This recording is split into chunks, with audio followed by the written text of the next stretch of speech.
Short answer is yes. And the even shorter, the more universal answer is you can check for anything on an endpoint almost. You can create a service monitor in N-central or a 24/7 or daily safety check in RMM using the automation manager or using PowerShell and checking whatever status it is you want to check and getting that result back into the dashboard.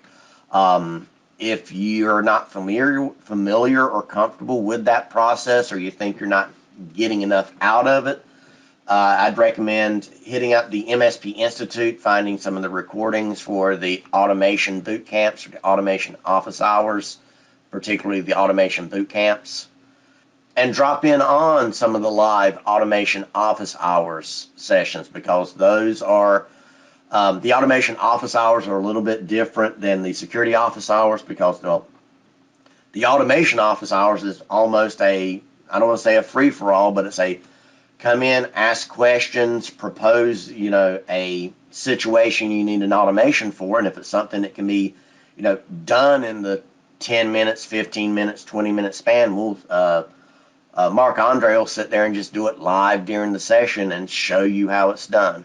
Yes, there is the automation boot camps, and the automation stuff will help you out there on how to do it. The way it would work is you would create a custom service monitor, and that custom service monitor would either be a PowerShell script or it would be an automation manager policy that you create that would just, look, is Microsoft Defender installed? Is Microsoft Defender running? Which build of Microsoft Defender is it?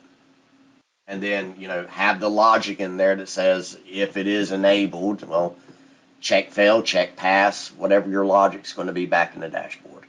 And then once you have that service monitor created, you can then create, you could then have that service monitor, or you can have that service monitor that's running and have it, or even you can do it through automated tasks. Multiple ways of doing it. But what you would do is that after that check, that service monitor runs, you could have it set a custom variable on the endpoint, and that custom property for the endpoint. And then that custom property could be what you would use to build your filter off of inside of N-central. So it's, there's a couple of steps to it, but it can be done. Once it's done, it's taken care of, and you don't have to worry about it anymore.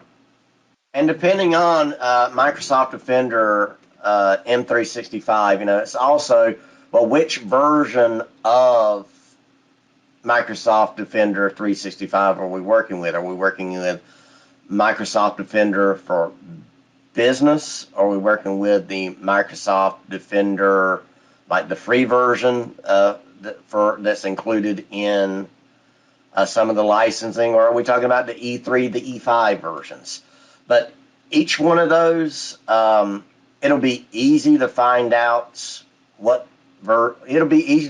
is it there, is it running, but it might be a little tricky from there to figure out what the licensing on it is without the Intune integration that we have available over in N-central. The Intune integration that we have in N-central could assist with that a little bit, but I still don't think it wouldn't get you to what you really need, which would be being able to create filters.